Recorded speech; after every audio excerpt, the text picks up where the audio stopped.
No tengo duda porque el señor Jaime Sejano Caldera logró acomodar una persona clave de mucho poder y vecinos de dicho lugar, según, ¿verdad? Comentan los funcionarios del departamento que estuvieron allí y agricultores que estuvieron allí. Y eso fue una encerrona. O lo nombra o lo nombra. Son las reveladoras declaraciones de un testigo cuya identidad mantendremos en confidencialidad y que habla sobre cómo se celebró una actividad de recaudación de fondos en Dorado, tras la cual Ramón González Beiró fue designado secretario de Agricultura. Esta persona también habla de la transacción para comprar un terreno en la que alegadamente intervino el secretario de Agricultura. También habla esta persona de los planes para bajar la cuota de leche de los ganaderos a fin de que un empresario pueda comenzar a comprar ganaderías. Este es Informe Semanal. Este es Informe Semanal, un acercamiento a los eventos en la industria de la agricultura, en los seguros y en la economía, con el periodista Miguel Díaz Román, el doctor José Alameda y el exsecretario de Agricultura, Carlos Flores Ortega. Informe Semanal. Buenos días a los seguidores de Informe Semanal. En el programa de hoy vamos a estar hablando de la neurociencia, ¿verdad? Es una nueva faceta de la investigación científica que ha traído unos grandes descubrimientos que me parecen importantes que se discutan. Vamos a estar hablando de este tema con el doctor Mauricio Conejo, que es un especialista en neurociencia, ¿verdad? Y cómo la neurociencia nos puede ayudar a ser más felices y más estables en la vida diaria. De eso estaremos hablando con el doctor Mauricio Conejo. También estaremos observando hoy unas declaraciones de una persona que ha estado hablando con nosotros con respecto a las controversias del secretario de Agricultura, Ramón González Beiró, ¿verdad? A esta persona le hemos mantenido la confidencialidad y vamos a estar escuchando lo que él dice y luego lo discutiremos con el exsecretario de Agricultura, Carlos Flores Galarza. Carlos Flores Ortega. Luego también estaremos discutiendo con el economista José Alameda la ecuación de Drake, ¿verdad? La ecuación de Drake es un científico que hizo una ecuación en la que básicamente pues, reduce sustancialmente la cantidad de galaxias que pueden existir donde pueda existir vida humana, ¿verdad? O vida parecida a la nuestra. Esto a la luz de los sensacionales pronunciamientos que hizo un ex agente federal en el Congreso bajo juramento, ¿verdad? En esta semana donde sostiene, ¿verdad?, que hay vida extranjera, vida extraterrestre y que los Estados Unidos han logrado capturar naves con pilotos adentro, ¿ves? Y que eso se ha mantenido en secreto. Bueno, antes de continuar, voy a hacer tres pequeños comentarios. El primer comentario que voy a hacer es precisamente el del señor David Charles Grosh, ¿verdad? Que es un agente de investigación del Congreso, del Pentágono, ¿verdad? También trabajó en la NASA y esta persona ha hecho unas sensacionales declaraciones en el Congreso sobre que los Estados Unidos tienen naves capturadas y que han logrado capturar naves extraterrestres con pilotos adentro, ¿verdad? Que tienen esa tecnología, ¿verdad? Y que todo esto se ha mantenido en secreto. Esto me parece que es una de las noticias más sensacionales que yo he escuchado en los pasados tiempos, exactamente. Porque el tema de los ovnis siempre fue un tema que se mantenía, ¿verdad?, como un asunto de tercera y cuarta importancia. Incluso las personas que seguían este tema, pues eran desprestigiados, ¿verdad?, como si fueran unos lunáticos. ¿Mm? Pero ahora este señor que ha ido bajo juramento al Congreso y ha hecho estas declaraciones y hasta el día de hoy nadie en el gobierno de los Estados Unidos lo ha desmentido, ¿verdad? Porque si está diciendo una cosa que es totalmente absurda, pues yo me imagino que el Pentágono ya hubiese emitido un comunicado de prensa denunciando que eso que está diciendo ese señor es falso, ¿verdad? Él dice que hay incluso naves extraterrestres que se meten en el mar, ¿verdad?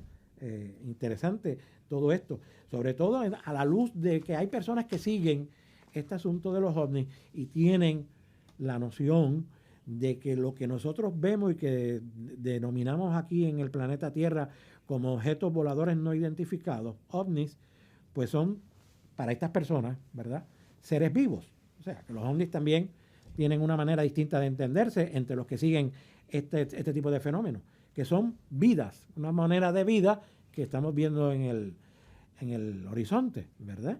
Y que no son naves metálicas, como ha dicho un general de los Estados Unidos en esa vista también, ¿verdad?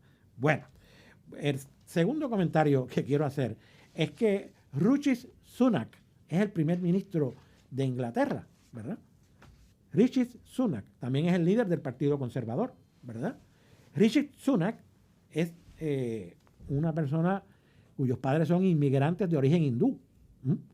Pues Rishi Sunak ha pasado una ley, y una ley que se ha criticado fuertemente en Europa, porque pretende atrapar a los inmigrantes y devolverlos en semanas a su país de origen o del lugar de donde salieron.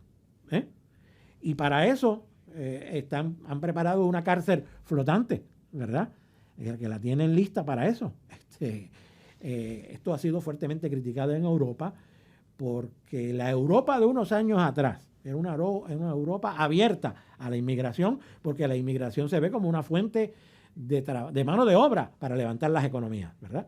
Y entonces en el caso de Inglaterra, pues después que salieron del Brexit, ¿verdad?, pues ahora todo hay un movimiento en contra de la inmigración, ¿verdad? Y este es el primer movimiento concreto para detenerla. Y esta cárcel flotante va a tener allí dentro a los inmigrantes que sean atrapados, ¿verdad?, por el gobierno inglés, y en 2 o 3 semanas serán devueltos a su lugar de origen. Una de las razones que ha levantado Sunak, ¿verdad?, es que le cuesta muy caro a los ingleses mantener a todos estos inmigrantes que llegan a sus costas de manera ilegal, ¿verdad? Los atrapan, pero entonces los tienen que alojar, de acuerdo con la ley, en hoteles, viven en hoteles, ¿verdad?, mientras se legaliza o se deportan, ¿verdad?, a su lugar de origen.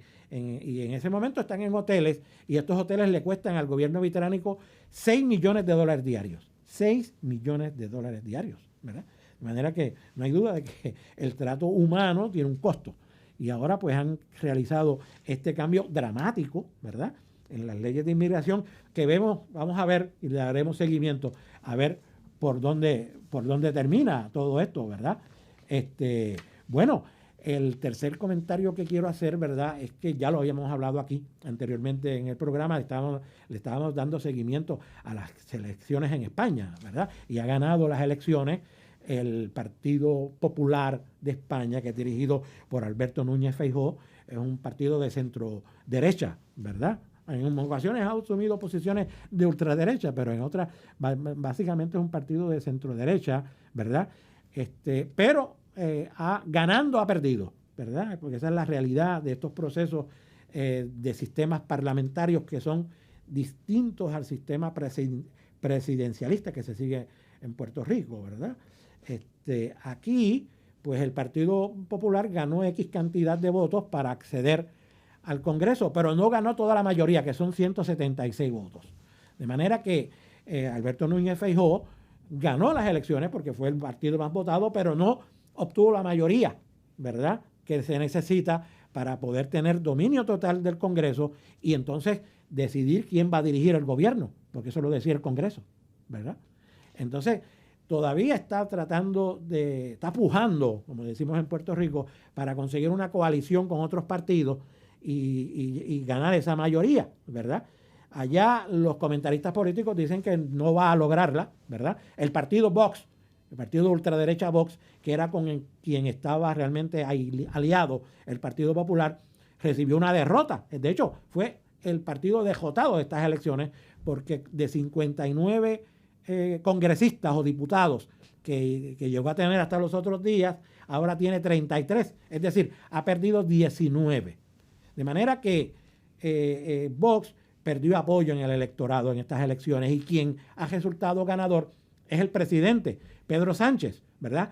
Que ganando mucho menos votos que los que ganó el Partido Popular, pues se perfila como el presidente de España nuevamente porque va a poder, de acuerdo con los observadores, hacer coaliciones, ¿verdad? Con otros partidos independentistas españoles y lograr el apoyo que necesita, es decir, los 176 votos para ganar la mayoría. Así que veremos al rey de España, que es el que tiene la potestad constitucional de convocar a los sectores en el Congreso que tengan los votos necesarios para formar gobierno. Me imagino que el rey convocará a Alberto Núñez Feijóo. Alberto Núñez Feijóo llegará un momento que le tendrá que decir que no lo logró y luego, pues entonces el rey convocará a Pedro Sánchez, si no ocurre otra cosa, porque la política española está llena de sorpresas. Bueno, vamos entonces a nuestra entrevista con el doctor Conejo, con el que vamos a estar hablando de la neurociencia. Buenos días, doctor Conejo, ¿cómo se encuentra? Saludos, Miguel. Muchísimas gracias por la invitación. Para mí es un honor estar acá y poder compartir con todos ustedes algunos de los hallazgos más relevantes e importantes de la neurociencia. Así que gracias a todos también los que se han sintonizado. Muy bien. Señor doctor Conejo, hay una neurocientífica, ¿verdad? Doctora en medicina, Nazaret Castellanos, que ha publicado un libro recientemente y tiene otras publicaciones y está continuamente informando a través de las redes sociales los alcances de la neurociencia. A mí me ha llamado mucho la atención porque esta señora Nazaret Castellanos incluso ha planteado pues que, ¿verdad? Que uno puede esculpir su cerebro para ser más feliz, ¿verdad? O sea, que nosotros podemos tomar determinadas acciones y ir moldeando nuestro cerebro, porque el cerebro es como si fuese una otra vida que tenemos adentro, ¿verdad? Pues es así. Es curioso que sí, que haya mencionado a la doctora Castellanos, investigadora muy reconocida, de hecho tiene muchísimos seguidores, se han hecho varios documentales también con algunos de los postulados que ella promueve. Y es muy respetada dentro de la comunidad científica también. Sin embargo, lo que nos has dicho ahora mismo sobre la posibilidad que tenemos los seres humanos de esculpir nuestro propio cerebro no es nada nuevo. De hecho, esto lo dijo originalmente el padre de la neurociencia moderna, Santiago Ramón y Cajal, Premio Nobel de Medicina en 1906, y él lo escribió en un maravilloso libro que se conoce como las mariposas del alma, donde él dice que nosotros somos capaces de moldear nuestro propio cerebro. Y eso habla precisamente sobre algo que está ampliamente conocido, que es la neuroplasticidad. Es esa capacidad que tiene nuestro cerebro de cambiar para bien o de cambiar para mal, dependiendo obviamente de las experiencias de vida que cada uno tenga, ¿no? Y esta capacidad que tiene nuestro cerebro de cambiar es una capacidad que se mantiene durante toda nuestra vida. Es decir, no es particular a solamente un periodo de vida, sino que desde el momento en que nacemos hasta el momento en que morimos, nuestro cerebro está sujeto a cambios debido a las experiencias de vida. Si las experiencias son positivas, obviamente va a promover cambios positivos en nuestro cerebro. Si nuestras experiencias son negativas, trauma temprano, abandono, abuso, etcétera, pues obviamente nuestro cerebro también va a cambiar, se va a moldear, pero de manera pues negativa. Así que definitivamente nosotros somos escultores de nuestro propio cerebro, gracias a la neuroplasticidad. Oh, qué interesante. Uno de los planteamientos que me llamó mucho la atención de la doctora Castellano es que dice que cuando estamos así, dejando que nuestro cerebro, que no estemos haciendo nada, ¿verdad? Que no tengamos la atención en nada, pues nuestro cerebro sigue funcionando y sigue produciendo imágenes y siguen pensamientos, ¿verdad? Recuerdos, y que todo esto nos puede provocar infelicidad, ¿verdad? Que si nosotros dominamos esos pensamientos que van naturalmente, ocurren en nuestro cerebro, podemos ser más felices. ¿Es así? Bueno, en neurociencia se define la felicidad como una percepción subjetiva de bienestar. O sea, cualquier actividad que nos genere una percepción subjetiva de sentirnos bien, de estar bien, pues nos va a generar también felicidad, ¿ya? Definitivamente nosotros sufrimos angustia, ansiedad, depresión, principalmente porque andamos muy ensimismados, andamos siempre pendientes a lo próximo que va a suceder o estamos añorando el pasado y rara vez vivimos en el momento presente. Eh, el hecho de que constantemente queremos huir de nuestras propias circunstancias, queremos estar en otro lado y no en el lugar que nos corresponde, pues eso genera infelicidad, genera tristeza, genera esta angustia existencial que vemos prevalente en la modernidad. Es interesante porque la neurociencia nos ha ayudado a entender los mecanismos neuronales que se ponen en función cuando, por ejemplo, cultivamos eh, prácticas, por ejemplo, de gratitud, prácticas de mindfulness, prácticas de amor compasivo, loving kindness, Ajá, o lo que se conoce también como bondad amorosa ajá. y todo lo que sucede dentro de nosotros cuando cultivamos este tipo de prácticas. Ok.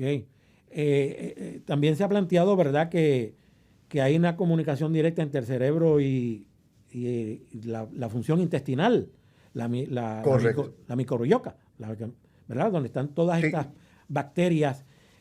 Usted puede aclarar ese aspecto porque me parece sumamente claro interesante. que sí. Claro que sí. Es un tema también fascinante y es uno de los grandes capítulos de la neurociencia hoy en día. Y es que hay una relación directa entre nuestro cerebro y nuestro sistema entérico o nuestro sistema gastrointestinal. El 90% de la serotonina de todo nuestro organismo se produce no en el cerebro, sino en el sistema entérico, curiosamente. Y la serotonina se conoce como la molécula de la felicidad, ¿no?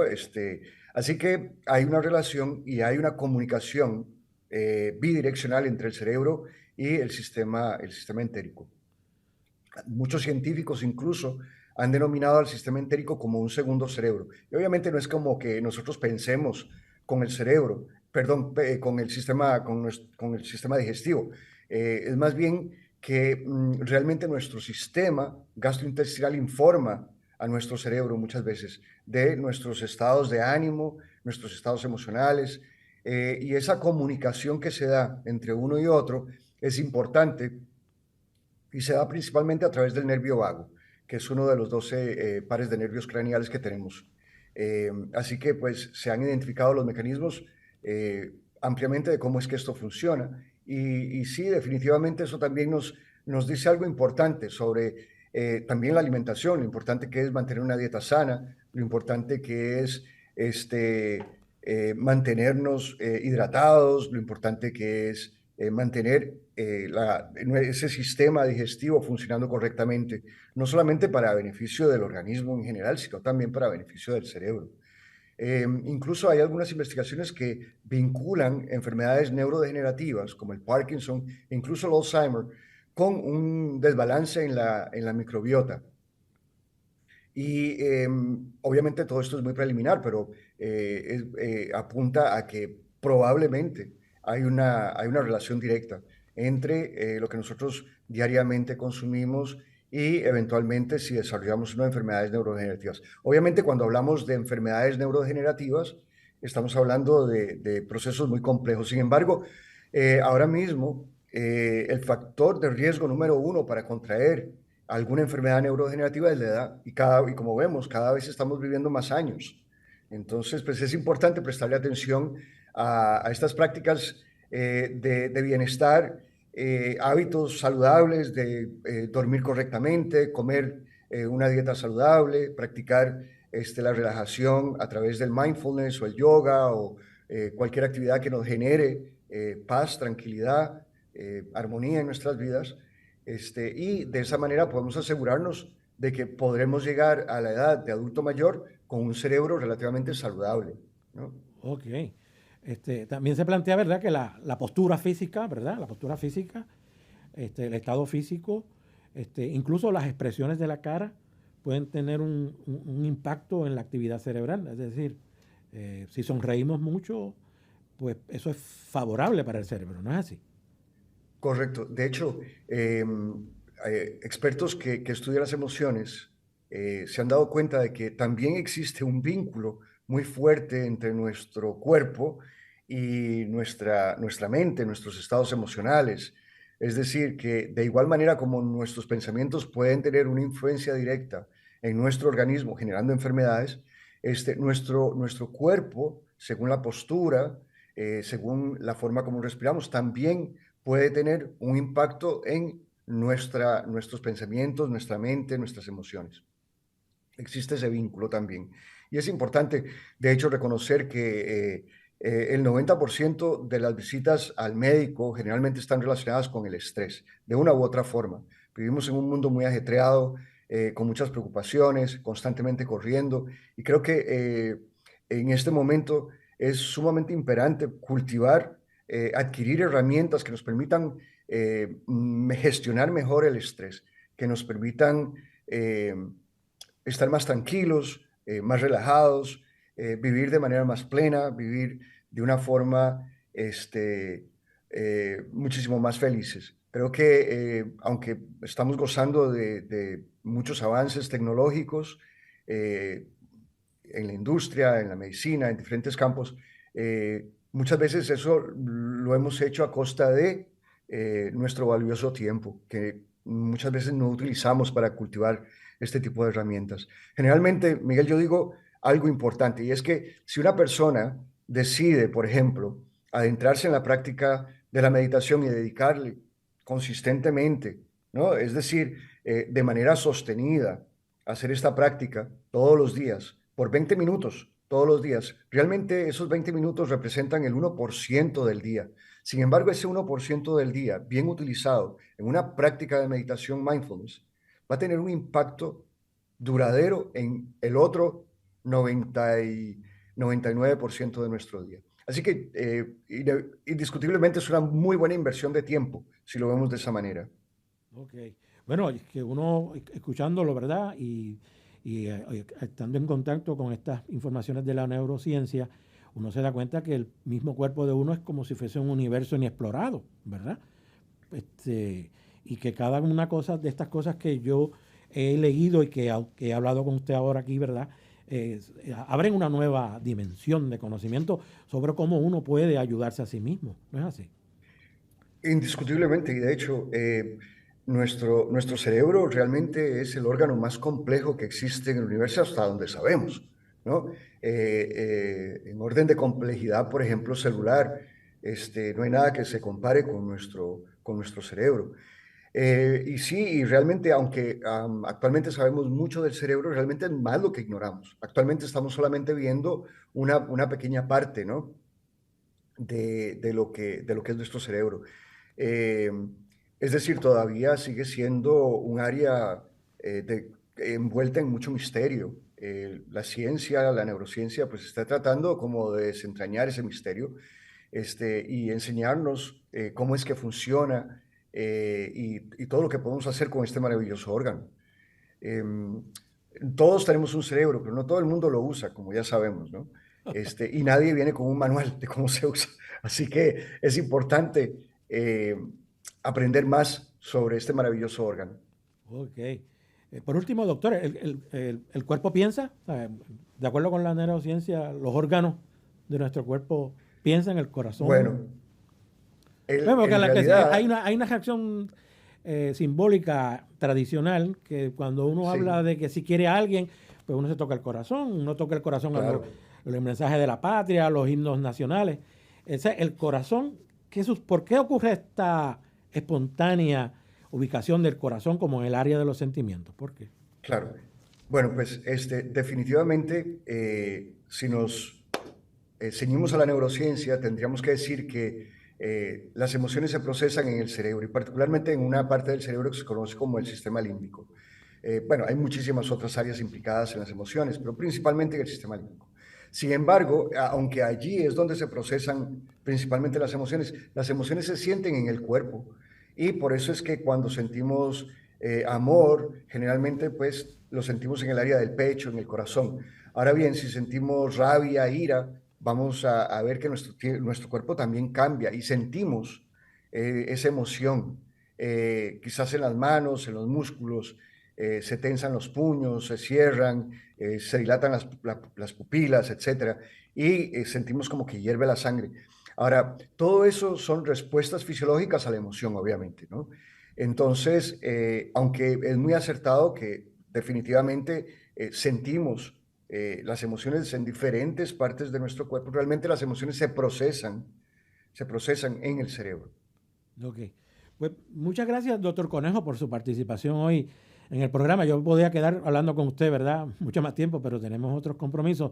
De manera que, porque ha sido tan interesante que veré si tenemos la oportunidad de invitarlo nuevamente para discutir este tema desde otra perspectiva, ¿verdad? Que usted entienda que también pueda ser discutido. Muchas Sería un gracias. placer. Bien, muchas gracias. Definitivamente sería un placer, sí. Bien, muchas gracias. Bueno, para informarle, muchas gracias al doctor Mauricio Conejo, ¿verdad? Por esta charla que tuvimos ahora. Me parece que este tema de la neurociencia es algo, una dimensión nueva, ¿verdad? Que debemos darle seguimiento, ¿verdad? Porque trae cosas que nos pueden ayudar a vivir mejor. Bueno, Informe Semanal llega a ustedes por el apoyo del Café Don Pello, el Museo del Café, la procesadora de leche suiza de Dairy y el Hospital Veterinario San Francisco de Asís en Atillo, ¿verdad? Vamos a un mensaje y regresamos inmediatamente. Se cumplen 80 años de sabor y nutrición,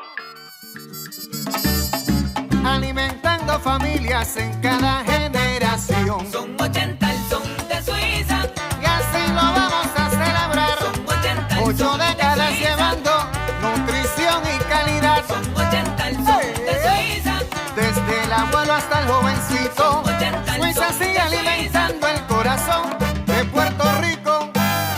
Bueno, continuamos con Informe Semanal y ahora vamos a hablar. Carlos, buenos días.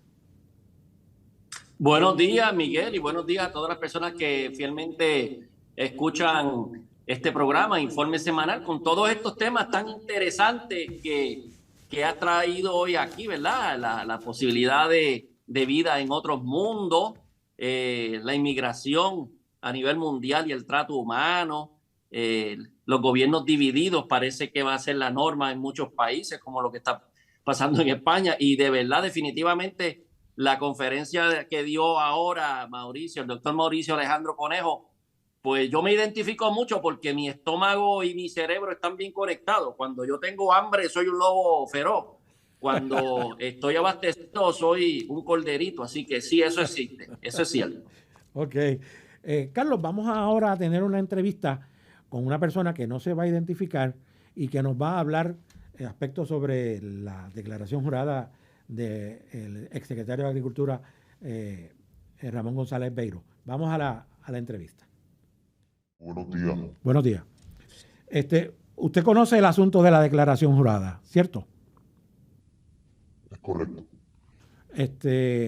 ¿Nos puede decir qué usted entiende que hizo el secretario de Agricultura con respecto a esta transacción o alguna de las personas vinculadas al secretario de Agricultura, como por ejemplo el señor Mike McCloskey, que es mencionado en la declaración jurada? Sí, bueno, como ya es ¿verdad? De conocimiento público, el señor McCloskey y el señor Ramón González, el actual secretario de Agricultura, pues ellos son socios y mantienen una colaboración en negocios de energía solar, de compra de finca, y ellos están muy interesados en adquirir propiedades en el área sur de Puerto Rico, y más aún si son colindantes y adyacentes a las que ya ellos compraron anteriormente y que actualmente tienen un acuerdo de renta con la compañía AES para rentarle esas fincas a un proyecto de gran escala de placas solares. Dicho esto, ellos tenían, ¿verdad? Ellos tenían en mente hacer un proyecto de 100 megas nada más, pero viendo la gran demanda que hay en el sur, pues están, ¿verdad? Como locos buscando los terrenos aledaños a su propiedad con el fin de crecer dicho proyecto. Ok. Bueno, y entonces hicieron gestiones para comprar el terreno al que estaba interesado otra persona. Según la declaración jurada, la persona que estaba interesada en esa transacción era el señor Jaime Sejano Cardona, que fue la persona que estaba siendo representada por el agente de bienes raíces Ricardo Javier Pérez Ocasio. ¿Usted conoce al señor Serrano Cardona? Sí, el señor Jaime Serrano Cardona es y fue, entiendo yo, hasta hace poco que se escucha un gran socio del señor McCloskey, y incluso hoy día Ramón González Beiró es secretario de Agricultura gracias a la actividad que se hizo en casa de ese señor, que hoy día no ha salido, pero eso ha sido, eso es de conocimiento de todos los que estuvieron allí, especialmente los de la Asociación de Agricultores y su presidente. Ok. Bueno, usted se refiere a una actividad, ¿verdad?, de recaudación de fondos para la campaña de Pedro Pierluisi que se hizo en una casa en Dorado Beach East, ¿verdad?, esa urbanización exclusiva de Dorado, donde tiene una casa allí el señor Serrano Cardona. Bueno, por cierto, esa actividad no aparece registrada, de acuerdo con lo que me dijo a mí, ¿verdad?, el Contralor Electoral. Por lo tanto, el conocimiento suyo es que esa actividad sí se celebró. Sí, ese es un secreto a voces de todos los ganaderos, incluso los que aún estábamos y no estábamos con el señor Fernando Toledo ¿verdad? En la colaboración de dicha actividad. Y usted plantea que esa actividad fue la que provocó que que el gobernador Pedro Pierluisi lo nombrara secretario de Agricultura. No tengo duda porque el señor Jaime Sejano Cardona logró acomodar una persona clave de mucho poder y vecinos de dicho lugar, según, ¿verdad?, comentan los funcionarios del departamento que estuvieron allí y agricultores que estuvieron allí. Y eso fue una encerrona. Lo nombra. Ok. Regresando entonces a la declaración jurada, lo que fundamentalmente dice la declaración jurada es que el secretario intervino en la transacción, ¿verdad?, en el acuerdo que quería alcanzar el señor Serrano Cardona con el vendedor del terreno, que es Josué Rivera Padilla, y que alegadamente el secretario logró que el señor Josué Rivera Padilla pues le vendiera o hiciera un acuerdo de venderle el negocio a él, el terreno a él o a la corporación en la que el secretario es parte junto con su hijo y no al señor Serrano Cardona. Intervino el secretario en esa transacción, según su conocimiento. En mi conocimiento se escucha y se rumora fuertemente que el secretario tuvo una intervención directa, incluso en reposo de una cirugía de su ojo, que él estaba en recovery. Y lo que se dice es que, pues, tan pronto se iba a concretar el negocio entre las partes que entendían que era un grupo al cual estaba el señor McCloskey envuelto también. El secretario eh, va a casa del señor o al restaurante y le pide la escritura, eh, ¿verdad? Para llevársela y hacer el estudio de título y hacer los ejercicios de poner en fin a esa compraventa para que no la comprara el señor Serrano.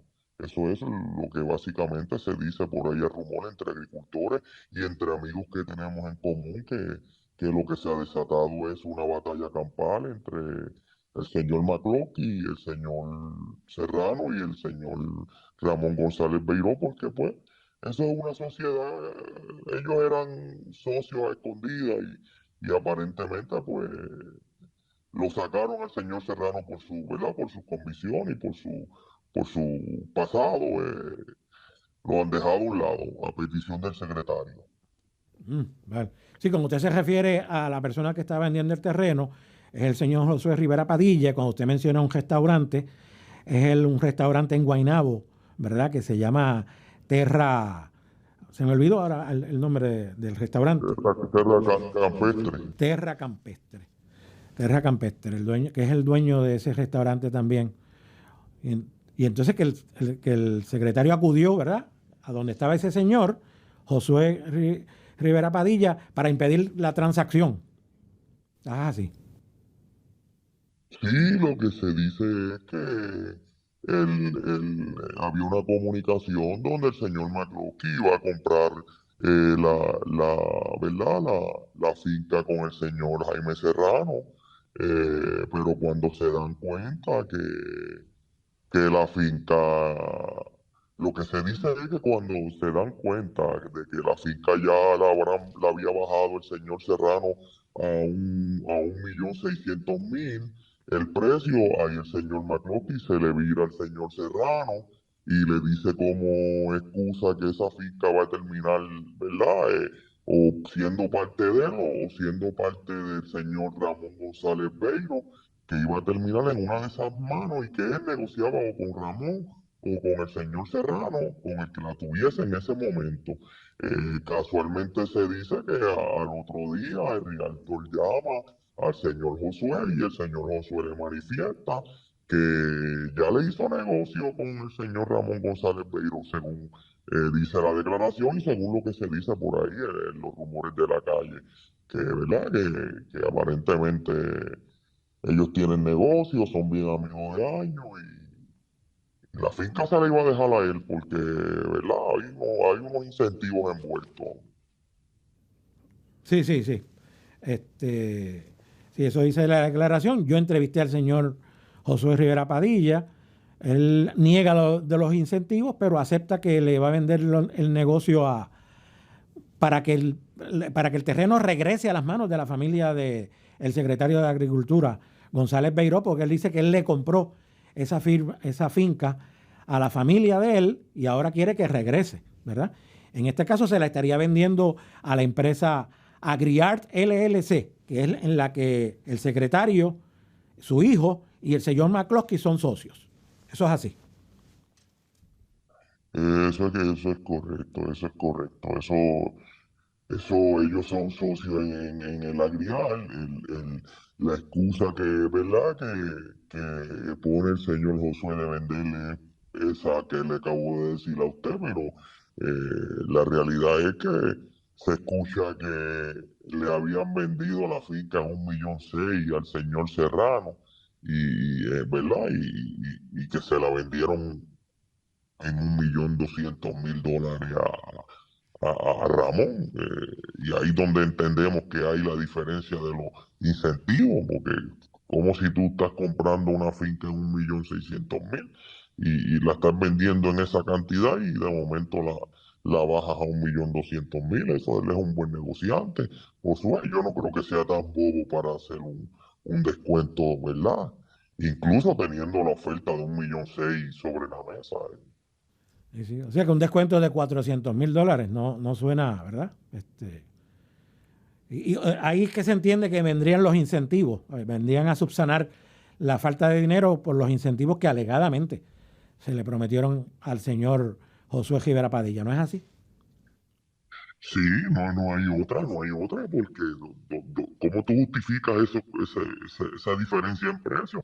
Que según tengo entendido, llamaron al señor Jaime Serrano Cardona, el primo de McCloskey, que es el que ellos tienen, ¿verdad? Detrás como dice uno, de las cortinas actuando y agrupando, el señor Manuel Pérez.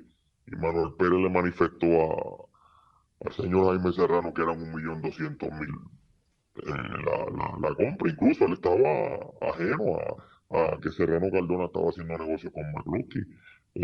Básicamente lo que hizo fue McCloskey usar al señor Jaime Serrano Cardona y luego acomodarle el precio a Ramón. Ok.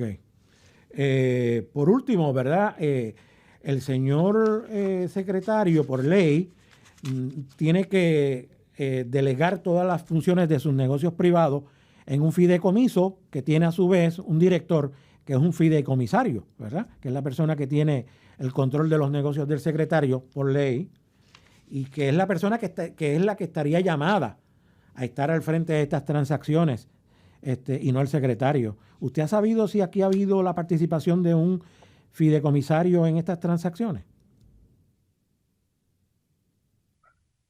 Bueno, lo que se dice, ¿verdad? En el ámbito del grupo ganadero entre el señor, ¿verdad? Liderado por el señor Fernando Toledo, que aún, ¿verdad? Está pasando por un proceso difícil de salud, pues le deseamos que se recupere pronto, pero que sabemos que es la mente maestra de todo este asunto. Y mire si este es fuerte. El señor McCloskey se llevó al señor Toledo a atenderlo a Texas. ¿Verdad? Que eso es en la calidad humana, eso es buenísimo y se lo aplaudimos al señor McCloskey. Gracias ¿verdad? Por ser tan amable y tan humilde en atender al señor Fernando Toledo. Pero esto es raro porque esa ruta 2024 fue trazada por el señor McCloskey, inducida por el señor Toledo allí en la industria lechera. Pues, y usted sabe, mi juzgue por los hechos y por las acciones. Y veremos en el 2024 Sí, si la ruta se fue trazada o no. Usted se refiere a la Ruta 2024, que es un proyecto para tratar de cambiar la genética del ganado en Puerto Rico y que está siguiendo la Oficina para la Reglamentación de la Industria Lechera junto con la Asociación de Agricultores, que incluye a su vez, ¿verdad?, que el ganado se críe fundamentalmente con pasto y no con otro tipo de alimentos, ¿verdad? Básicamente para elevar la calidad de la leche. El planteamiento suyo es que ese proyecto es un proyecto ¿de quién? Ese proyecto es el proyecto del señor McCloskey, donde viene ya él cometió, ya él tiene su plan trazado y no fue 2024. La cuota cayó en el 2022-23. El plan de él era el 24 y lo cumplió en el 22-23, donde logró llevar la cuota hoy día a $2, que para él sigue siendo alta y no va a descansar hasta que la ponga en $1, que ya eso va a ser pronto. Porque como él dice, ¿por qué necesitamos un papel para, ¿verdad?, ordeñar? Cuando lo que se necesita es la calidad y ahí donde empieza la transformación de la industria con el pastoreo, con los girolando genética de ellos que están, ¿verdad?, haciendo un laboratorio allí mismo en Salinas, en la finca Agrial, donde el secretario es parte, ¿verdad?, porque Agrial, si se extiende su rama de negocio, sigue siendo parte los fiduciarios y todo el ¿verdad?, el que está ahí. Y yo no tengo hijos, pero si tuviera hijos, y donde mi hijo tenga un negocio, yo estoy ahí, ¿entiendes? Y esa ha sido la ruta 2024, que la han adelantado al 2022, sí. O sea que la Ruta 2024 es un proyecto de McCloskey y que alegadamente, de acuerdo con su posición, es un plan de McCloskey para reducir la cuota lechera de los ganaderos a fin de poder hacer negocios en el futuro. Porque si ahora la puede comprar a peso, no como estaba antes, que llegó en un momento a estar a $30 por litro. Ese es el planteamiento. Eso es correcto, ese es el planteamiento. Incluso han seguido dándole la vuelta a los ganaderos con el sueño de miembro de la cooperativa y socio. El único socio de la cooperativa se llama José Antonio López Cáceres, que tiene 50% de las acciones. Los demás que siguen, ¿verdad?, el sueño de tener y de ser algo en la cooperativa. Legalmente no tienen nada. No hay sociedad ninguna. El único socio es el señor José Antonio López Cáceres. Y ellos bien inteligentemente han logrado posicionar al señor Antonio López Cáceres ahí con el fin de que no pelee, de que no se moleste. Y entonces así controlan la masa del núcleo ganadero a través del señor Toledo. Eso es sencillo. Todos los que escuchan el programa, todos los que hagan un análisis y busquen dónde está su participación, qué sociedad tienen cada uno de ellos. Y luego van a mirar dónde está siendo guiado este negocio, indirectamente por el señor McCloskey, pero directamente por el secretario, que es el que actualmente está dirigiendo a Lauril. ¿Me entiendes? Muy bien. Pues muchas gracias por la participación suya, ¿verdad?, durante el día de hoy. Le reitero la pregunta que le hice ahorita. ¿El fideicomisario ha hecho alguna participación en esta transacción? El fideicomisario del fideicomiso del secretario, que usted sepa. Entiendo que sí. ¿Y ha estado representando al secretario en estas transacciones? Bueno, el señor McCloskey, si le llama, ¿verdad? Fideicomisario al señor Piru, ¿verdad? Ramón González, pues entiendo yo que porque con quien se ha estado el negocio haciendo todo el tiempo ha sido a través del secretario, que es con quien él, ¿verdad?, manifiesta que la finca iba a terminar en manos del señor Ramón González o del señor Jaime Serrano. Bueno, el fideicomisario es otra persona. El secretario se supone que no esté haciendo negocio, de acuerdo con la ley. Bueno, Por eso le reitero que para el señor, ¿verdad?, McCloskey, le pone el nombre que él quiera al fideicomisario o la capa ¿verdad?, el sombrero quien él quiera, pero indistintamente es que el señor Ramón González Beiro, el secretario, quien ha estado a cargo de toda la negociación con el señor Josué, porque fue quien fue a recoger la escritura a su restaurante, luego de que McCloskey le manifestara que según se dice a voces altas, que mira, ya señor Serrano, te tiene esto comprado, tienes que avanzar, y porque ya yo no puedo extenderle más el chicle porque ya la consiguió para comprarla. Ok. Pues muchas gracias, persona, ¿verdad? Muchas gracias por su participación. Veremos la posibilidad de traerlo nuevamente al programa en el futuro. Les decimos, antes de terminar esta participación, al secretario de Agricultura, Ramón González Beló, al señor Mike McCloskey y a todas las personas que fueron mencionadas aquí, que pueden reaccionar, solicitar tiempo igual a este programa, Informe Semanal, y se les otorgará inmediatamente. Bueno, continuamos entonces con Informe Semanal. Bueno, Carlos, ¿qué te pareció las expresiones de la persona que acabamos de entrevistar? Miguel, el primer comentario que tengo que hacer cuando veo este tipo de acción de personas que tienen información y quieren darla a la luz pública, es que hay un miedo enorme.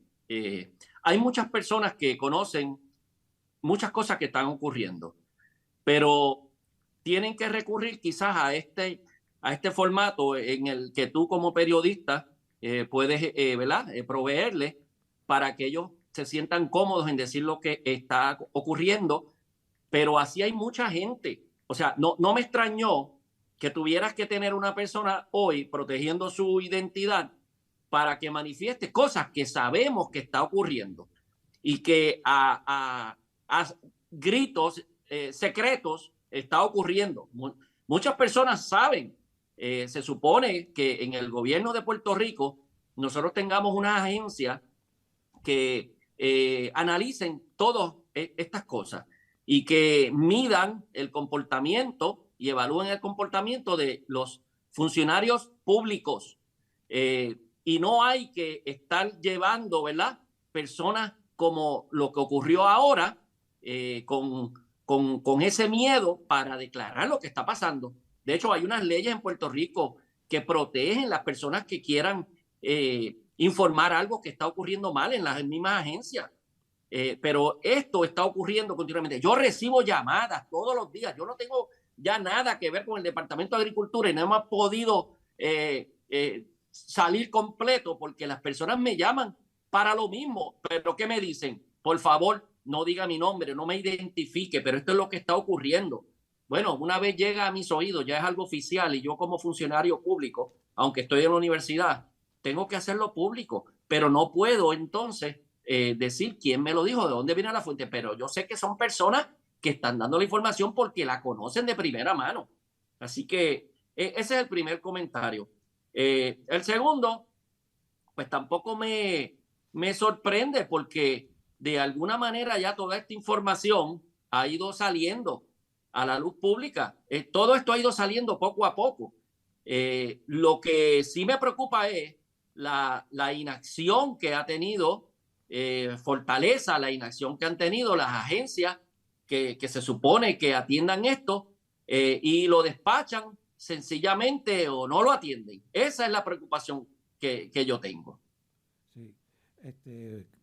Bueno, Carlos, tú sabes, voy a repetir, ¿verdad?, que el secretario de Agricultura, Ramón González Beiró, el señor Mike McCloskey, el señor Fernando Toledo y todas las otras personas que fueron mencionadas por esta persona en la entrevista, tienen espacio aquí disponible para rebatir los argumentos, ¿verdad?, que se plantearon allí y venir a discutir ese asunto aquí. Tienen espacio, se comunican conmigo, todos tienen mi teléfono, de manera que no debería haber ningún problema, ¿verdad? El secretario, siendo un funcionario público, tiene la obligación, ¿verdad?, de despejar dudas sobre su desempeño como secretario de Agricultura en relación con lo que dice esta declaración jurada y con lo que acaba de decir esta persona, ¿verdad? Porque aquí vamos a hablar claro. En el caso de la declaración jurada y lo que ha dicho esta persona, el secretario de Agricultura sale mal parado. O sea, aquí estamos hablando de un secretario, de acuerdo con lo que dice aquí, que ha estado interviniendo en esta transacción y se supone que no lo haga, ¿verdad? Bueno, en el pasado programa que tú presentaste esa declaración jurada, le lanzamos un reto al secretario, que si él dice que eso no es cierto, pues que haga una declaración jurada, que lo ponga bajo juramento, que lo que se está diciendo ahí no es cierto, que no es cierto que él tiene las escrituras, que quiso comprar otra finca para ampliar sus proyectos y que está buscando dentro de las funciones de ser secretario, él como persona, adelantando sus procesos, cuando eso está prohibido por ley, pues que entonces lo ponga en una declaración jurada de que eso no es cierto. Aquí ni Miguel Díaz Román ni Carlos Flores están inventando estas cosas. Eso está saliendo, llegando esa información. Pena me da a mí que las agencias que tienen que trabajar con esto no lo están haciendo. Eso es lo que le quita al pueblo de Puerto Rico, ¿verdad?, la confianza de sus instituciones. Y muchas personas que a veces dicen, ¿para qué voy a hablar si no van a hacer nada? Y lo que van a hacer es que me van a perjudicar.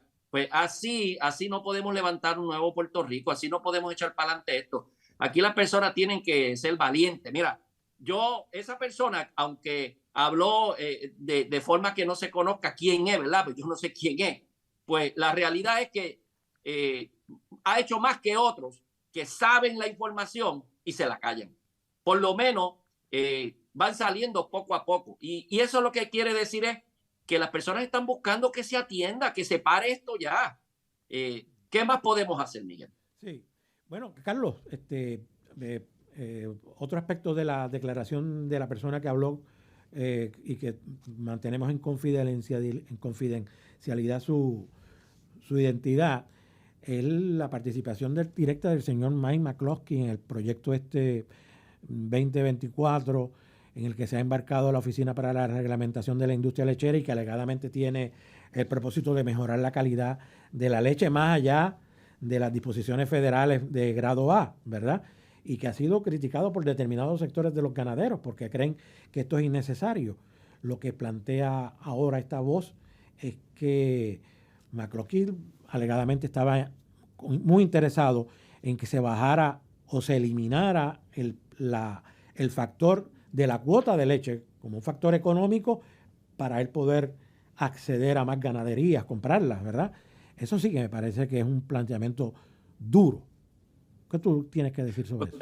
Ese planteamiento, yo personalmente lo he estado también acogiendo y llevando esa voz de alerta. Este ganadero McCloskey, que es una persona millonaria y tiene grandes posesiones en Estados Unidos, pues está tratando de hacer lo mismo en Puerto Rico, consolidar, ¿verdad?, operaciones en Puerto Rico. Le encanta Puerto Rico, está casado acá en Puerto Rico y quiere tener aquí un mundo ideal parecido al que tiene allá en los estados con sus vaquerías, pero se les olvida a nuestros compañeros que el sistema de industria lechera que tenemos en Puerto Rico es una que es regulada por el gobierno, es un negocio cerrado, es un negocio que se constituyó a través de controles, de control de la importación, de un sistema de cuotas y un sistema donde la reglamentación la pone el Estado porque tiene como interés primario que las personas consuman leche fresca de la mejor calidad al mejor precio. Esto es un negocio cerrado. En Estados Unidos es un mercado abierto, en Canadá son mercados abiertos, aunque a un sistema de cuota, pero no lo corre los individuos, ¿verdad? Aquí las cuotas son individuales y se complica más la cosa. Estamos tratando de mezclar dos tipos de industria, dos tipos de negocio con lo que tenemos en Puerto Rico. Inclusive hay personas como Fernando Toledo y esa escuela de pensamiento que siempre han utilizado los modelos de las cooperativas Dos Pinos de Costa Rica como el modelo ideal vertical, donde los productores, los elaboradores y todo son un mismo negocio, pero allá estamos hablando de unos mercados abiertos, unos mercados de exportación, allá no se regula la importación, ellos compiten. En Puerto Rico tenemos otro sistema mucho más pequeño, mucho más regulado, y estamos por querer obtener unas cosas que no tenemos, estamos perdiendo lo que tenemos y lo vamos a perder, como pasó en Hawái, como ha pasado en otras localidades, ¿verdad? Así que ahí salió, en esa entrevista, pues salen los rasgos ya, no Carlos Flores diciendo de otras personas que ya todo el mundo lo sabe, lo que está pasando. Pero también, Miguel, salió algo bien alertante, y es la forma en que el secretario de Agricultura llega a la silla y unas actividades que se hicieron en Dorado, que han sido reportadas por tus investigaciones y que también me dejaron ahí con la boca abierta. Eso sí fue bien impactante también. Sí, bueno, tú sabes muy bien, eso salió publicado, ¿verdad? Que yo saqué a relucir esa actividad por primera vez, que eso se desconocía, y ha habido un silencio que básicamente lo que hace es negar la información, aunque nunca hubo una declaración pública de la fortaleza, vamos a hablar claro, ¿verdad? Ahora, el Contralor Electoral me dijo a mí, ¿verdad?, que esa actividad no se había celebrado. Y me dijo que si yo encontraba evidencia de que la actividad se celebró, pues que se la llevara él, ¿verdad? Digo, él es el que tiene los recursos, ¿verdad?, para investigar, pero me encomendó esa tarea a mí, a un periodista, ¿verdad?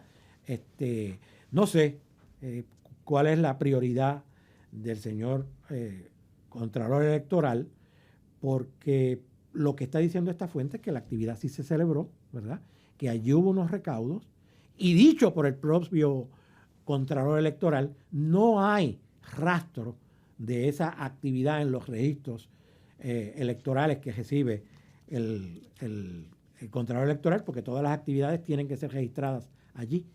De manera que este señor no, por lo menos que yo sepa, no ha hecho ninguna indagación para confirmar que esa actividad se celebró, que es una actividad importante, porque esta fuente dice que el nombramiento de Ramón González Beiró dependió de esa actividad, ¿verdad?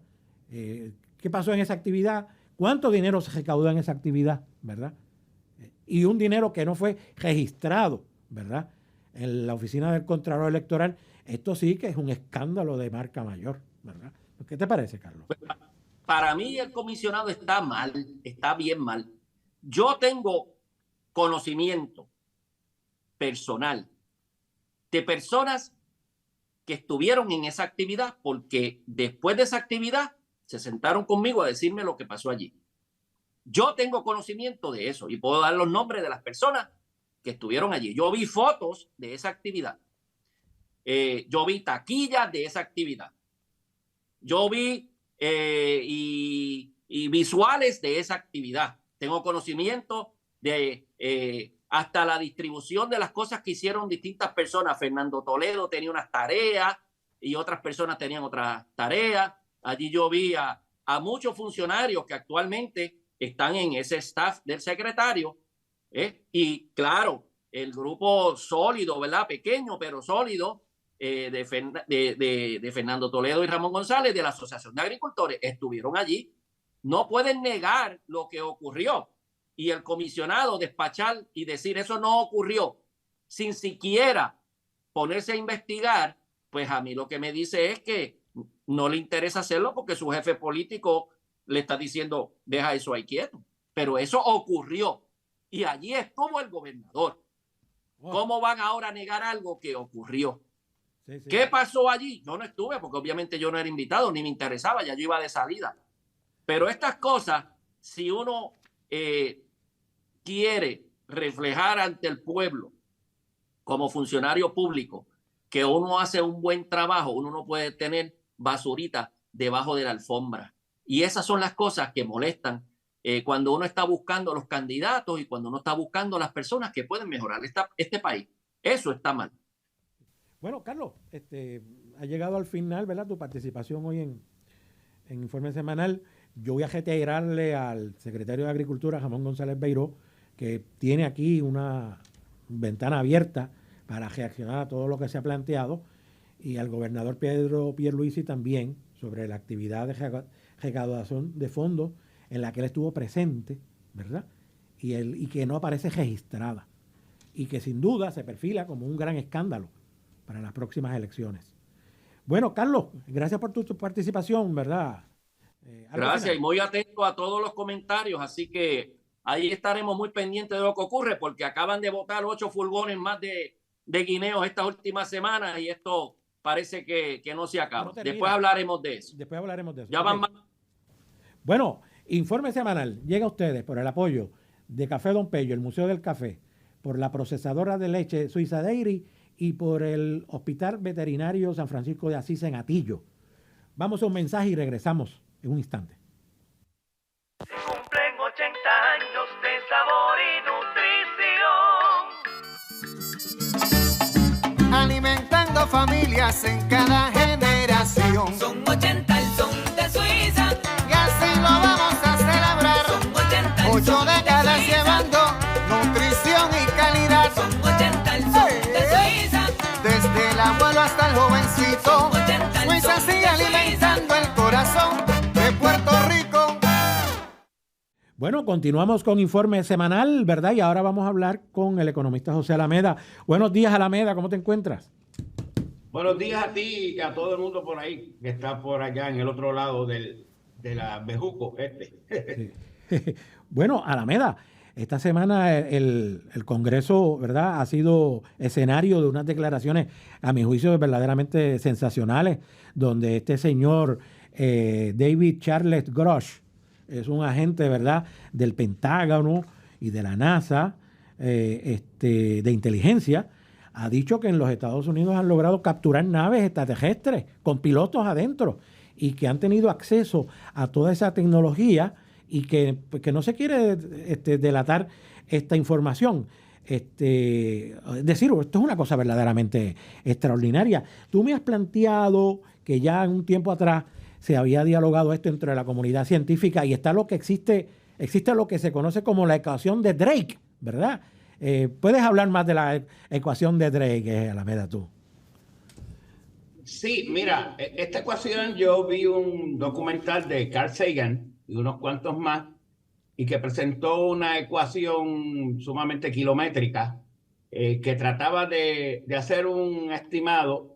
El mismo Frank Drake, que es un científico, no me acuerdo de qué universidad, decía que esa ecuación la presentaba con la lógica científica, pero que había que evaluarla, ¿verdad? No hay nada certero en el número de planetas que hay, pero él te decía que hay, por esa ecuación, que hay millones y millones de estrellas, miles de millones de galaxias, y que obviamente debe haber millones de civilizaciones. Recientemente la revista Forbes presenta en el 2022 un estudio de otros científicos que te da un número de civilizaciones que posiblemente sea probable de 42.777. Y a mí me sorprende la certeza del número, 42.777. Eso quiere decir civilizaciones diferentes a la nuestra que existen en otra dimensión. Este tema es tabú, y ahora tabú para la comodidad de las autoridades de Estados Unidos, muchas autoridades de Rusia, de Inglaterra. Solamente hay unas cuantas voces independientes hablándote de la certeza de eso, de que hay realmente evidencia de seres extraterrestres que han llegado a la Tierra de alguna manera u otra. Y el caso más conocido de Estados Unidos es el caso Roswell, ¿verdad? En 1947, en un desierto de Nuevo México, se estrella una nave y aparentemente el agricultor que fue a verlo, que era el dueño del terreno, encontró gente diferente, encontró pedazos de una nave que no era de este país, de este mundo. Y obviamente ahí es que se genera toda esta discusión y muchos pilotos y estos tres que se presentaron allí.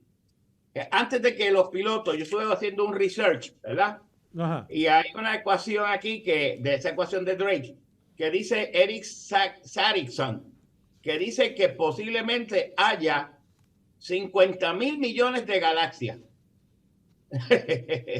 O sea, y que posiblemente los planetas serían 7 por 10 a la 20. Esa es notación científica. Significa que usted multiplica 7 y después de ese 7 le añade 20 ceros y le pone las comas correspondientes. Y es el número de planetas que hay en el universo. Obviamente está fuera de la imaginación nuestra. Mira, yo vengo de un entierro de un compadre mío, en donde yo conocí al padre de ese compadre, y el padre era marino mercante, Richard López, de Mayagüez. Él surcó, estuvo en China, estuvo en Arabia, estuvo en Inglaterra, Irlanda, moviéndose a través como marino mercante. Él me dijo, mira, este tema no se discute mucho, pero nosotros vimos en los barcos naves extraterrestres. Pues no eran de aquí, porque todos los que están allí en esas navegaciones son militares y saben cómo funciona un avión, un helicóptero. Y ellos decían, no, esa velocidad que lleva jamás y nunca. Naves que se metían dentro del mar y salían. Y decía, esto no puede ser de los seres humanos. Pero ellos seguían porque ya había sido costumbre de ellos verla. Y ya seguían viviendo y no comentaban a nadie nada porque decían, nos va a decir que estamos locos, que lo que hicimos fue fumar allí en el barco o algo así y que no estamos todos locos. Pero lo cierto es, me preguntaba él siempre, oye, ¿cuál es la economía de los seres extraterrestres? ¿Cómo se puede analizar esto desde el punto de vista económico? Y yo decía, don Richard, el problema aquí es que si es cierto, hay una transferencia de tecnología de los seres extraterrestres, como dicen, ¿verdad? Porque el caso Roswell, cuando surge, guardan la tecnología esa de gravedad inversa. Ajá. Y la utilizaron para hacer aviones y hacer otras cosas. ¿Por qué razón entonces los Estados Unidos no dan a conocer esto? Por varias cosas. Porque estaría diciendo, mira, nosotros somos incapaces de, si esa gente nos ataca, de poder protegerlos a ustedes.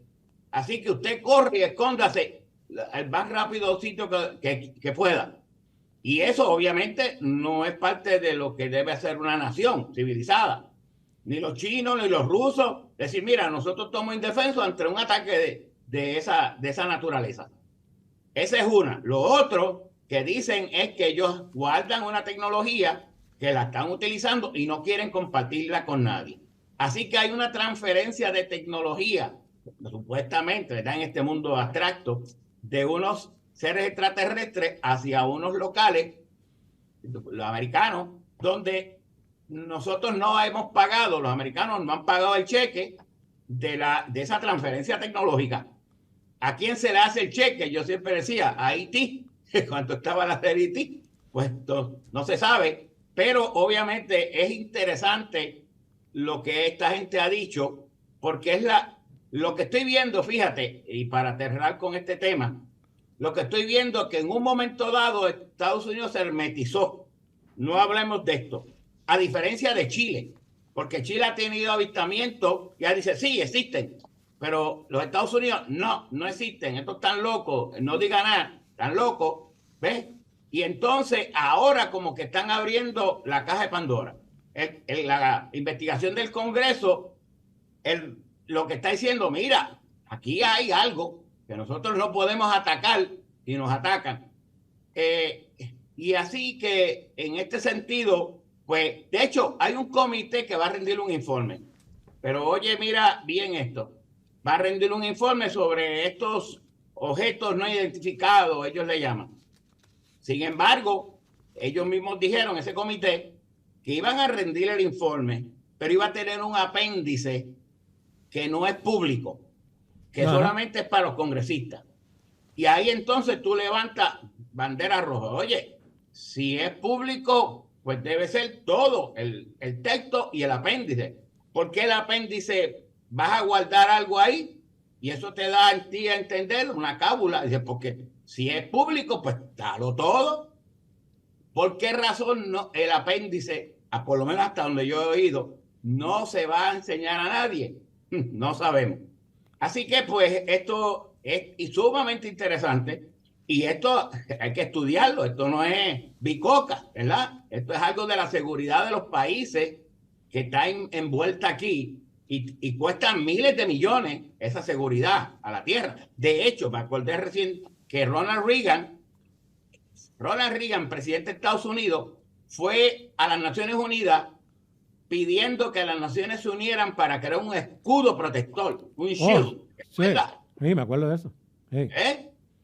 Cuando uno oyó eso y dijo, pero ¿por qué diablos tenemos que protegernos y crear un escudo protector? Uno pensó, bueno, escudo protector de Rusia contra Estados Unidos, con Rusia, China, pero es que él lo decía que todas las naciones tenían que tener un escudo protector, unirse para crear para la tierra. Y ahí es que entonces levantó bandera. Espérate, aquí entonces el enemigo no es Rusia, es otro que no sabemos.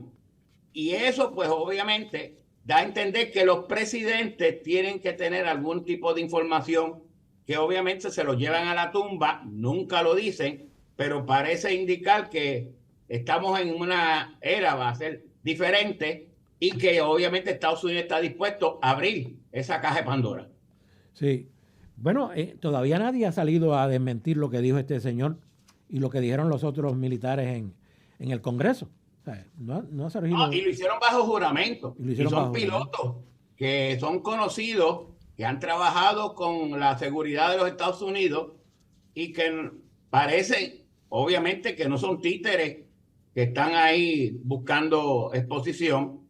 Uno fue bien parco y dijo, no puedo decir, le hemos dicho, pero no le vamos a decir dónde es que están localizados. Toda la gente apunta a que hay un área en Nevada que se llama la área 51, que no es Puerto Rico, porque eso tiene que ver, nada que ver con el estado. 51, el área 51 de una base militar de Nevada. Y que ahí es que están toda esa tecnología y esos seres no humanos. Sí, oye, Alameda, en el mismo artículo que tú me enviaste, ¿verdad?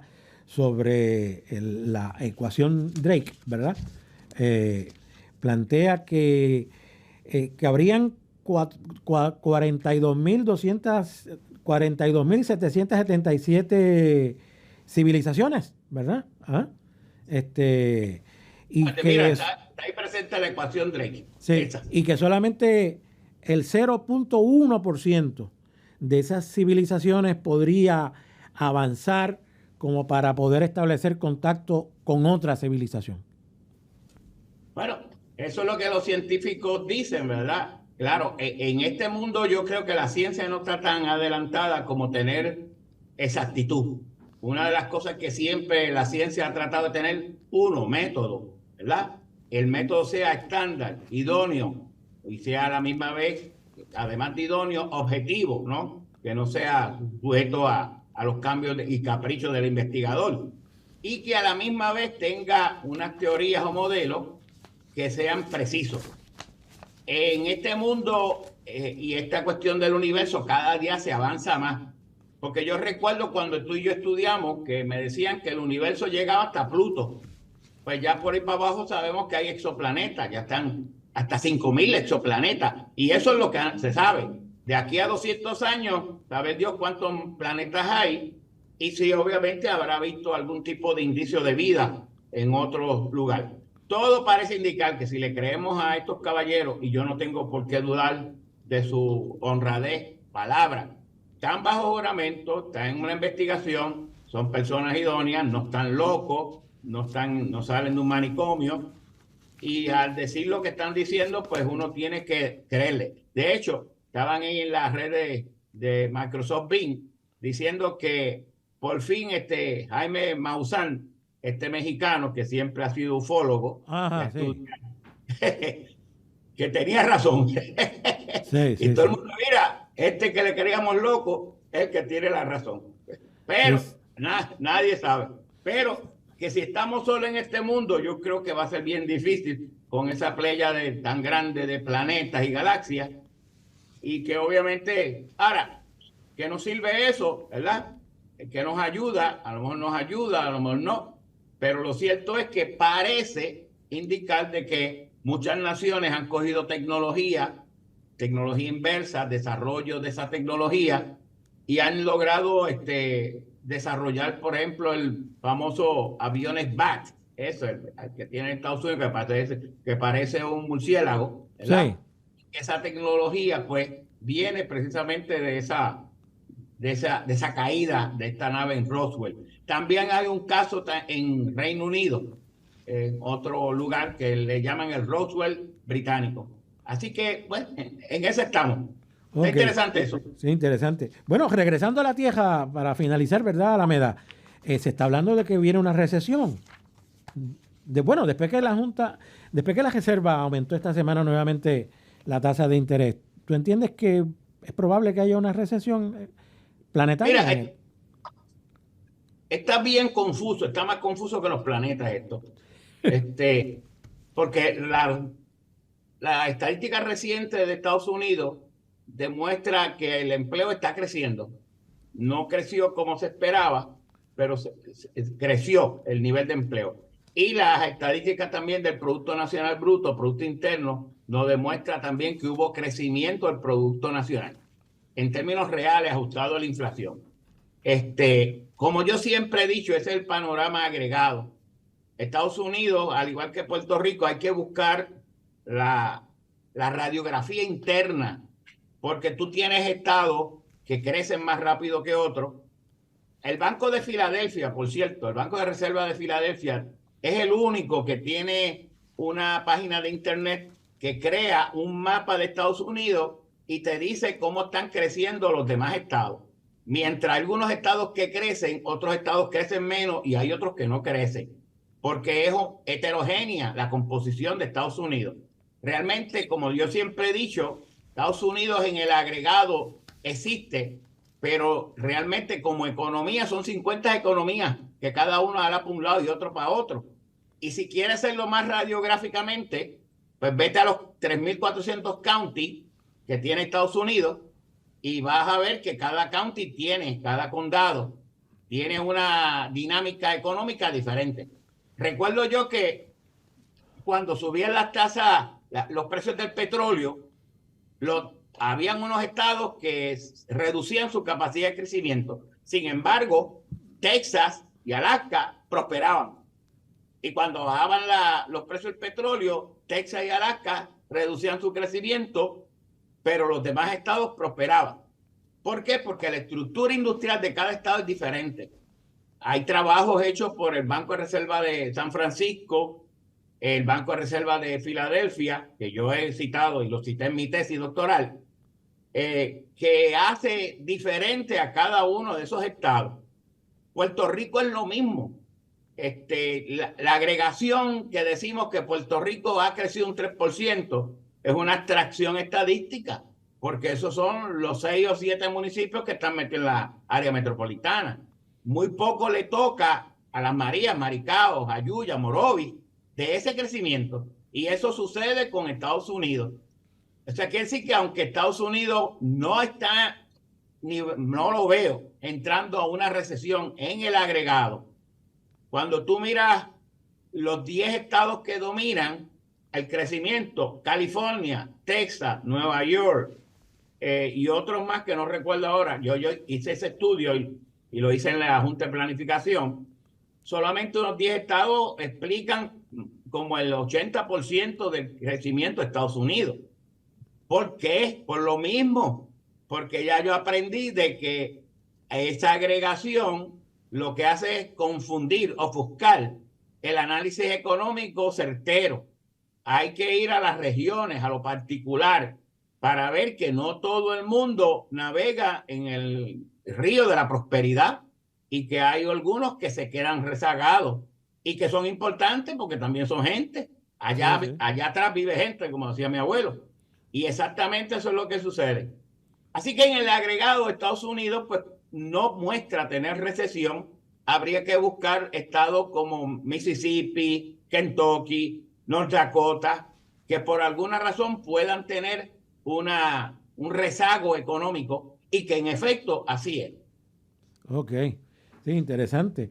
También esta semana salió un artículo de Krugman, el economista Krugman, que él plantea que la economía china está sufriendo una desaceleración acelerada y que él prevé que va a pasar lo mismo que pasó con la economía japonesa, que llegó un momento pues que se estancó, llegó un momento que era una de las principales economías del planeta. Digo, todavía lo es. Sí. De hecho, Krugman y Lawrence Summers y otros cuantos economistas utilizan la tesis de lo que se llama secular stagnation, estancamiento secular. Sí. Alfredo González, economista, y este servidor, creemos que Puerto Rico padece de este estancamiento secular. El efecto demográfico. Dos cosas, el efecto demográfico y los efectos de la inversión, ¿verdad? Recuérdate una cosa, que a la gente quizás no lo crea, pero la población genera inversión. Eso se llama el efecto acelerador. El multiplicador es otro concepto que se usa en economía. Si de cada dólar de inversión que se invierte genera un efecto multiplicado en el Producto Nacional. El acelerador es que porque tú tienes un nivel de consumo alto, eso te genera una inversión. Te voy a explicar directamente. Si la gente en Puerto Rico comienza a comer más pan, y come pan por la noche, por la mañana, por el día, el efecto de aumento de las panaderías va a ser mayor, ¿verdad? Sí. Entonces, ¿qué va a tener que hacer la panadería? Pues expandir, invertir con el dinero prestado para expandir su capacidad de producción. Pero a la misma vez, si hay mucha gente comiendo pan y la población está creciendo, ¿verdad? Pues entonces tú tienes que añadirle nuevas panaderías al área de mercado. Ese es el efecto acelerador. ¿Ves? Sí. Pero míralo ahora el inverso.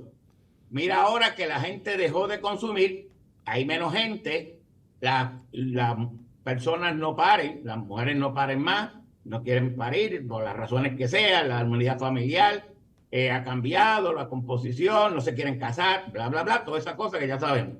Pues tienen menos gente y la proyección es que va a tener menos gente. Por lo tanto, la proyección hacia el futuro va a ser que tú vas a tener menos gente, menos nivel de consumo, menos nivel de inversión, y eso te lleva a un estancamiento secular. Tanto la inversión como la población, y si lo vienes a ver, el efecto de la inversión hace entonces que se reduzca la economía. La capacidad de crecimiento se reduce. La economía se ve como unas estratas, ¿verdad? Tú estás creciendo en una estrata alta o puedes crecer en una estrata más baja. Si estás creciendo a este nivel, está en un plan de tendencia mucho más alta que este que está aquí abajo.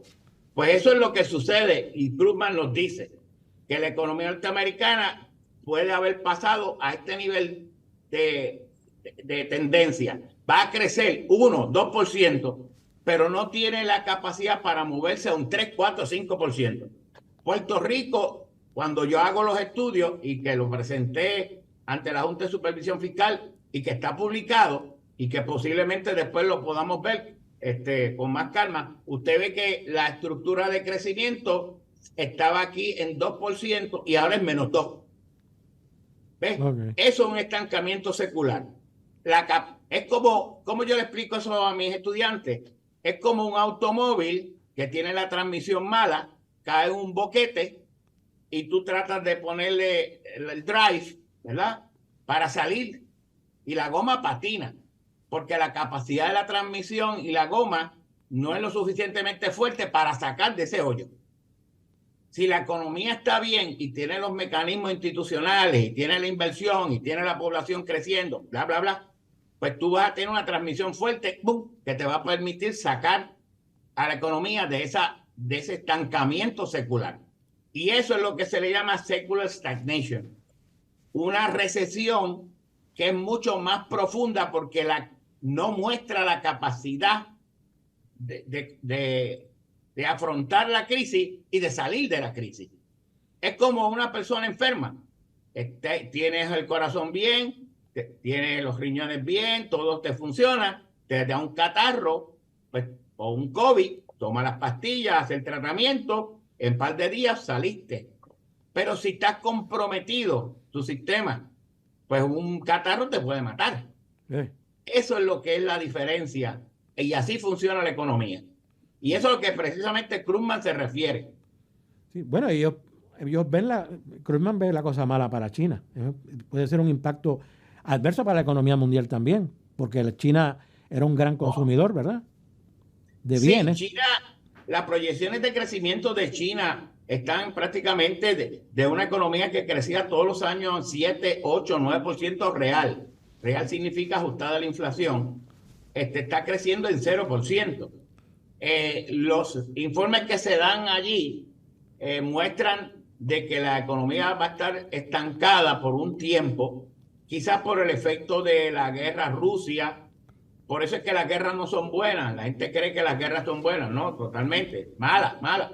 Porque la economía funciona diferente a la guerra. La guerra es yo te doy 4 cantazos y yo soy más bravo que tú. La economía funciona del intercambio. Yo te vendo, tú me compras, yo te vendo. Y entonces en lo que se ajusta el mercado, China busca quiénes son los que me compran ahora. ¿Ves? Esas guerras comerciales tampoco son buenas. Lo que hay que abrir el mundo a mejor comercio. No sé por qué China está contra Taiwán. Mire, siéntese, tú eres un país independiente, yo te vendo y tú me compras, yo te compro y yo te vendo. Esa es la que es la validez de la economía. No es que yo soy más bravo que tú y te voy a meter 4 cantazos encima. Estados Unidos igual, Rusia igual. Tienen que meterse en esa vorágine de guerra que finalmente no ayuda a nadie. Quizás ayuda al complejo militar industrial, como decía Eisenhower. Que tengan cuidado con ese complejo industrial militar que te puede partir la beltrecha. Sí, que son los que venden las armas, ¿verdad? Y toda la tecnología. Sí, y que dependen de las guerras para poder mantenerse. Sí, o de la posibilidad de guerra. No son buenas para la economía. No son buenas. Eso yo lo he discutido 700 veces. Y 1000 veces como economista, no son buenas. Lo bueno es el intercambio. La forma en que los países prosperan es cuando yo tengo comercio con todo el mundo. Sí. Pues Alameda, muchas gracias por tu participación hoy en Informe Semanal. Muy interesante todo, como siempre. ¿Cómo no? Veremos a ver si vemos un extraterrestre por ahí ahorita. Bueno, que en Laja una señora dijo una vez en un noticiario que si los veían, le dijo a la hija, si ven los extraterrestres no los cuques. ¿Te acuerdas de eso? Bueno. Es como el perro bravo. ¿Ah? Bueno, bien, bueno, pues nos vemos, será hasta la semana próxima. Bueno, antes de irnos tenemos que decir que Informe Semanal llega a ustedes por el apoyo del Museo del Café Don Pello, la procesadora de leche Suiza Dairy y el Hospital Veterinario San Francisco de Asís en Atillo. Vamos a un mensaje y regresamos en la etapa final de Informe Semanal. Se cumplen 80 años de sabor y nutrición. Alimentando familias en cada generación. Son 80 el son de Suiza. Y así lo vamos a celebrar. Son 80 el 8 son de décadas Suiza. llevando nutrición y calidad. Son 80 el son de Suiza. Desde el abuelo hasta el jovencito. Suiza sigue alimentando el corazón de Puerto Rico. Bueno, gracias a todos los que participaron en el programa de hoy, al doctor Mauricio Conejo, ¿verdad? A la persona que protegimos su identidad y dio relevantes informaciones hoy relativas al secretario de Agricultura. Reiteramos que todas las personas que fueron mencionadas ahí pueden comunicarse conmigo si quieren reaccionar en este programa. También le damos las gracias a Carlos Flores Ortega y, por supuesto, a José Alameda. De manera que Informe Semanal regresa la semana próxima. Buenos días. Este es Informe Semanal, un acercamiento a los eventos en la industria de la agricultura, en los seguros y en la economía. Con el periodista Miguel Díaz Román, el doctor José Alameda y el exsecretario de Agricultura, Carlos Flores Ortega. Informe semanal.